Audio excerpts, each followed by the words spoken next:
Well, extreme cold has forced NASA to reschedule its next moon mission. Liftoff. We have a liftoff. 12 human beings have walked on the moon. All of them came back. None of them ever fully explained why we stopped going. But it also is a human moment, you know, and I would love for us to have a moment of togetherness, for humans to just go, hey, there's a part of humanity that's not in touch with the rest of us. The official answer has always been money. But money did not stop us from building space telescopes, launching Mars rovers, or maintaining a permanent station in orbit. Oh my golly! Unbelievable!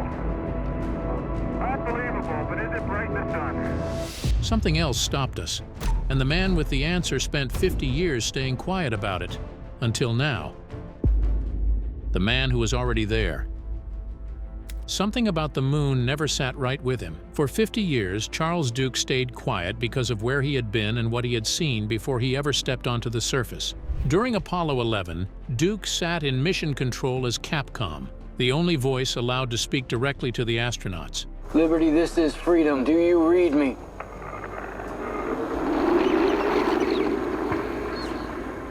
Liberty, this is freedom.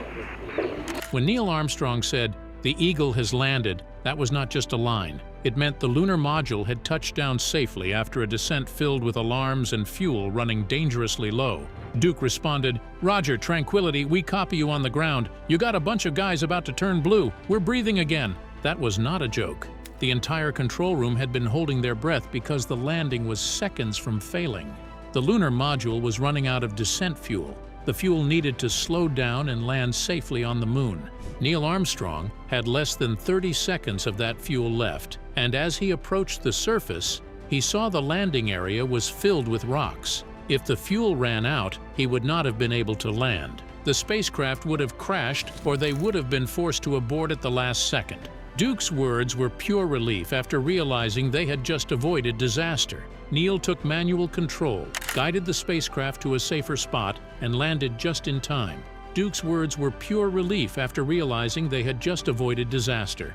That is the level of pressure Duke lived in, and he carried that into everything that came after. Before Apollo 16, he had already trained for Apollo 13 mission, the mission that almost ended in disaster. An oxygen tank exploded on the way to the moon. The crew lost power, lost heat, lost normal oxygen supply. At one point, they were close to freezing and suffocating at the same time. The entire mission turned into a fight to bring them back alive using improvised solutions that were never meant to work in space. Duke trained knowing that was a real possibility. He understood that space was not exploration, it was survival. And then there are the parts of his life that people rarely talk about. At one point, Duke's personal life fell apart under the pressure of his career. His marriage was breaking down.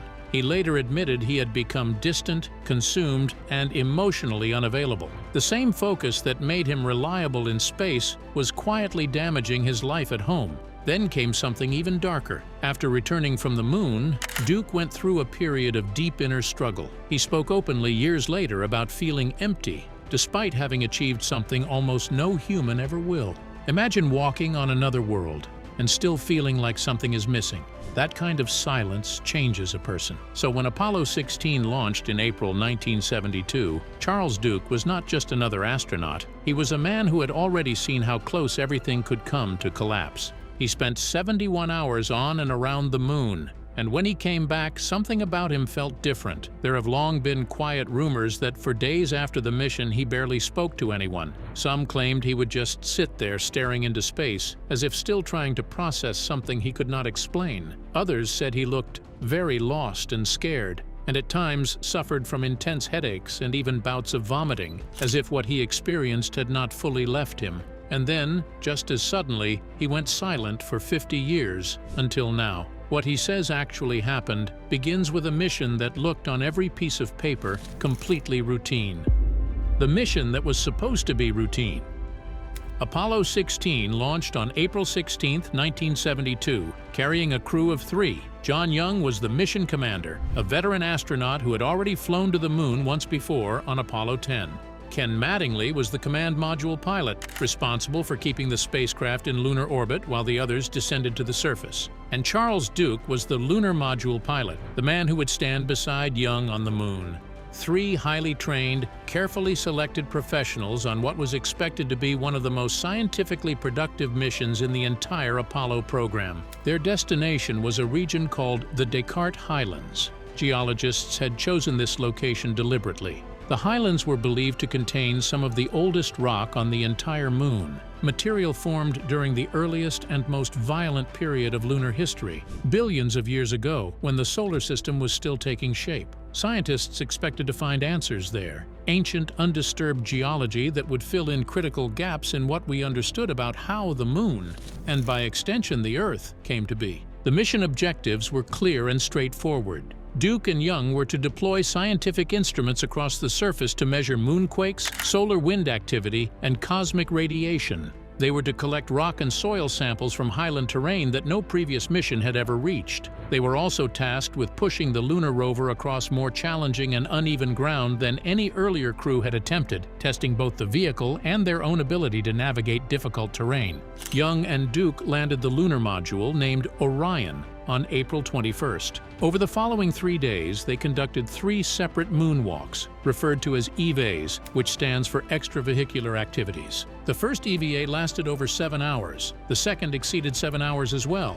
The third ran just under 6. In total, the 2 men spent more than 20 hours working directly on the lunar surface, traveling over 16 miles across the highlands in the rover and collecting 211 pounds of geological samples from multiple locations. Everything was being monitored from the ground at all times. Every word spoken between Duke and Young was recorded. Every reading from their suits, their oxygen levels, their heart rates, their exact positions on the surface was being tracked in real time by Mission Control in Houston. If anything had gone wrong, the people in that room would have known about it immediately. And nothing did go wrong. That is the important thing to understand. Apollo 16 was running smoothly. No equipment failures, no medical emergencies, no unexpected deviations from the flight plan. By every measurable standard, this was one of the cleanest missions in the history of the Apollo program. The Descartes Highlands were supposed to give humanity a quiet, undisturbed look at the moon's ancient past. Predictable geology, known science, controlled exploration. Roughly 5 hours into their exploration of a flat stretch of terrain called the Cayley Plains, they had been out on the surface for hours. The work was going exactly as planned. And then, on the horizon, something caught Duke's eye that had no business being there. The anomalies, before they found it. The moon has no atmosphere at all. Not a thin one, not a partial one, none. Sunlight hitting the lunar surface arrives completely unfiltered, white, harsh, and absolutely uniform across everything. Shadows are pure black because there is no air to scatter light into the dark areas. No color variation, no softness, no gradients. What you see is exactly what the physics says you should see and nothing else. Duke had been observing exactly that since the moment he stepped outside. The surface was behaving exactly the way every training manual said it would. During the second EVA, as Duke and Young drove the rover deeper into a specific area of the Cayley Plains, Duke noticed that the light was different. The white sunlight he had been working under for hours had developed color. Soft blues and greens were appearing in what should have been a completely colorless environment. There was no equipment malfunction that could explain it. There was no atmospheric phenomenon because there is no atmosphere. The color had no source. Duke looked over at Young. Young was seeing it too. They reported it to Houston immediately. Houston gave them no explanation and told them to continue with their activities. That alone should have stopped everything. It did not. The second anomaly hit them in the same area, and this one is harder to explain away. Sound cannot travel on the moon. With no atmosphere, there is no medium for sound waves to move through. The only audio Duke and Young could physically hear came through their radio systems or through direct vibration contact with their suits and equipment. But in that same stretch of the Cayley Plains, both men began hearing tones through their helmets. Not static, not radio interference. Tones, harmonic sounds that resonated and held, almost structured, almost rhythmic, with no origin they could identify. They reported this to Houston as well. Once again, no explanation was offered. They were told to proceed. The third anomaly was time. Duke described specific moments during the second EVA when his perception of time became unreliable. Tasks that should have taken a few minutes felt like they were over in seconds. When they checked their timers, the recorded time was accurate. But what Duke was experiencing on the inside did not match what the clock was showing. Something in that area was affecting his perception in a way he could not control or explain. The fourth anomaly was the one Duke found hardest to put into words. Throughout their time in that region, both he and Young felt they were being watched.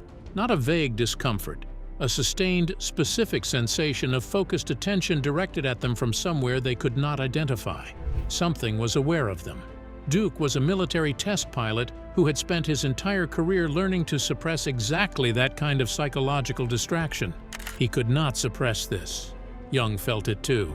All four of these anomalies, the colored light, the impossible sound, the distorted time, and the feeling of being observed, occurred in the same concentrated area of the Cayley Plains, the same area they were still driving through when Duke looked up at the horizon.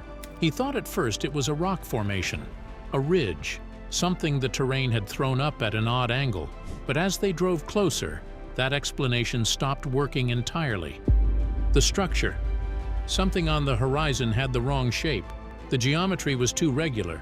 The lunar surface is chaotic, shaped by billions of years of random meteor impacts. Natural formations are uneven, unpredictable, and organic. But what Duke was looking at had angles, straight edges, sharp lines that had no business being there. He pointed it out to Young. Young saw it immediately. Without discussion, they diverted from their planned route and drove the rover approximately 200 meters toward it. As they got closer, it did not resolve into anything natural. Duke describes what they were looking at as a wall or foundation structure roughly 100 meters long, composed of large blocks arranged in a pattern that was clearly deliberate. This was not something the moon produced on its own. It had been put there. The structure was partially buried. Only the upper sections were visible above the surface, meaning what they could see was just the top of something much larger sitting underground, out of sight. The blocks were darker in color and smoother in texture than the surrounding lunar rock.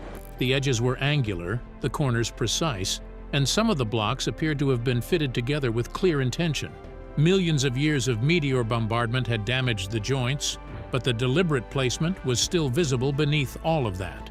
Something had built this. Duke and Young stopped the rover approximately 50 meters away. They radioed Houston with a full description of what they were seeing. Then they requested permission to move closer and begin detailed photography. Houston went silent. The pause stretched out for what felt like several minutes. Duke admits the time distortion they had been experiencing in that area makes the actual duration difficult to measure. When the response finally came, the voice on the line was not their usual Capcom. It was someone else, someone more senior. The words were calm and deliberate. Do not approach the structure more closely. Photograph it from your current position. Then proceed immediately to the designated sampling site. No explanation, no acknowledgement of what they had just reported. No questions, no excitement. Nothing from a room full of scientists whose entire careers were built around understanding the moon. Just a controlled, prepared instruction to move on. Duke and Young were military pilots. They followed orders. They photographed the structure from where they sat in the rover, turned around and drove away. But Duke knew exactly what that silence meant. The speed of the redirection, the seniority of the voice, the complete absence of surprise. Houston was not hearing this for the first time. They had known. Whatever Duke and Young were looking at, Mission Control had already decided what to do with it. When Duke returned to Earth and went through the mission photography during debriefing, the photographs of the structure were not there. He was told they were being held for technical analysis. Then he was told there had been processing problems during film development. Then that they had been classified for national security reasons. Then that they had been lost during an archive reorganization. 4 different explanations, each one contradicting the last. And that contradiction is not an accident or a sign of poor record keeping. When an organization loses something genuinely by mistake, the explanation stays the same because the truth does not change. When the explanations keep changing, it means someone is managing a story, adjusting it each time the previous version stops holding. 4 versions of what happened to those photographs across 50 years is not confusion. It is the fingerprint of a deliberate suppression. The photographs have never appeared in any public NASA archive, any research collection, or any declassified Apollo record anywhere in the world. Duke saw them being taken. He reviewed the contact sheets during the initial debriefing, and those images were there. Then they were gone, pulled into classification, and never seen again. Without those images, his account becomes something any official spokesperson can dismiss as the faded memory of an old man. That is exactly what a cover-up requires. Remove the physical evidence, and the witness has nothing left but his word. But the photographs of the structure were not the only images that disappeared. There was something else on that contact sheet, something that had nothing to do with geology, and it is the detail that Duke took the longest to say out loud. While Duke and Young were stopped at the rover, looking at the structure and waiting for Houston's response, something moved. Not the structure, not a shadow shifting because of the anomalous light they had been experiencing. Something separate, something near the structure, moving along the edge of it. Duke saw it. He turned to Young. Young was already looking at it. Duke describes the shape as upright. The proportions were humanoid, meaning it had the general shape of a standing figure, but it was not human. It was taller than any person, and the way it moved was wrong. Not wrong in a way Duke could easily explain, but wrong in the way that something moves when it was never shaped by Earth's gravity. The motion did not match anything he had been trained to recognize. It was not mechanical. It was not a piece of equipment. It was not debris. It was moving with intention along the edge of a structure that should not have existed. Duke raised his camera and photographed it. The shutter fired. The frame was captured. He is clear about that. He did not hesitate. He did not freeze. He lifted the camera and took the photograph. The image was not perfectly sharp because the figure was in motion and they were observing from approximately 50 meters away. But the shape was there in the frame, upright, distinct against the lunar surface, separated from the structure beside it. Unmistakably not a rock, not a shadow, not any piece of equipment from the Apollo mission. And when Duke returned to Earth and went through the debriefing photographs, that image was gone. It had been on the same roll, in the same sequence, as the structure photographs. All of it disappeared together into the same classified silence. But Duke is not the only one who saw it. He does not name specific individuals, but he has referred in recent interviews to others who were present during the initial debriefing review, people who saw the contact sheets before classification, people who confirmed that the image existed. The photograph was there. Then it was not. For decades, Duke said nothing about this publicly. The structure he could talk around. He could frame it as a geological anomaly, as something that required further investigation, as something science had not yet explained. That framing gave him room, but there is no framing available for what he saw moving beside that structure. There is no official language that contains it, no scientific category that makes it easier to report. It sits outside every framework that exists, and Duke understood that from the moment he saw it. He has said in recent interviews that this is the detail that took him longest to say out loud. Not because he has any doubt about what he saw, he has no doubt. Young saw it too. The photograph existed. His hesitation was never about uncertainty. It was about what saying it means. It was about knowing that the moment he describes a figure moving on the lunar surface beside a buried structure, a significant portion of the people listening will stop taking him seriously. He spent 50 years building a reputation as one of the most reliable and disciplined people in the history of space exploration. He knows exactly what this admission costs him. He said it anyway. He saw it. Young saw it. The photograph was taken and later confirmed by others before it was pulled from the record entirely. And then, like everything else that happened in that region of the Cayley Plains, it was removed as if it had never occurred. Once you know that, the question of why Apollo ended stops being a political or financial question entirely. It becomes something else. It becomes the only question that matters. And Duke's answer to it is the most disturbing thing he has said. The age, the pattern, and the real reason we never went back. There was one detail from the structure that stayed with Duke longer than anything else: the age of the blocks. The moon has no weather in the way Earth does, but its surface is not still. It is constantly hit by micrometeorites, bathed in solar radiation, and subjected to extreme temperature swings that slowly break down and texture any material left exposed on its surface. Geologists can read that process like a clock. The longer something has been sitting on the lunar surface, the deeper and more distinct that weathering becomes. The blocks showed weathering that went deep, not the kind that builds up over thousands of years, the kind that requires millions, possibly hundreds of millions. That places the construction of that structure in an era that predates every human civilization ever recorded. It predates our species entirely. It predates the evolutionary chain that eventually produced human beings. Whatever built that structure did so at a time when the most complex life on Earth was still figuring out how to exist. Duke is not alone in suggesting that Apollo found more than it reported. Edgar Mitchell walked on the moon during Apollo 14 and spent his final years stating publicly that governments are actively concealing evidence of non-human contact. That was not idle speculation from a retired dreamer. Mitchell held a doctorate from MIT and had spent his career inside one of the most classified programs in human history. Al Worden, command module pilot for Apollo 15, went further. He made public statements indicating that evidence of non-human intelligence in our solar system exists and is being suppressed, and he said it as someone who had held top-level security clearances throughout his NASA career. These were not men at the fringes.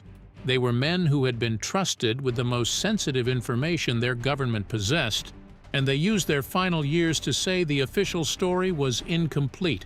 The pattern is not that every Apollo astronaut saw identical things.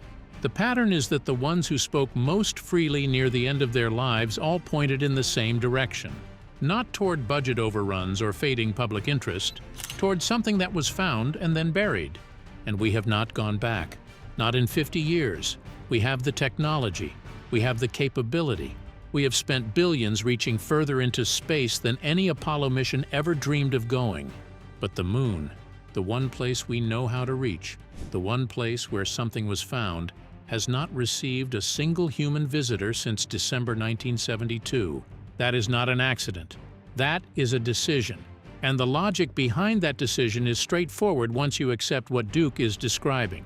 Every mission back to the moon risks another discovery, another set of photographs that have to be pulled from the record, another crew that comes home knowing something they are not allowed to say. At some point, the easier solution is to stop going entirely, let the program fade into history, and trust that without new evidence, the questions will eventually stop being asked. That is what Duke believes happened. Not a single dramatic moment of suppression, but a cold institutional calculation. The program ended because continuing it had become too dangerous to manage. Questions about what was built on the moon, what was standing beside it, and what it means for everything we have ever been taught about who we are and where we come from. Charles Duke is 89 years old. He has told you what he saw.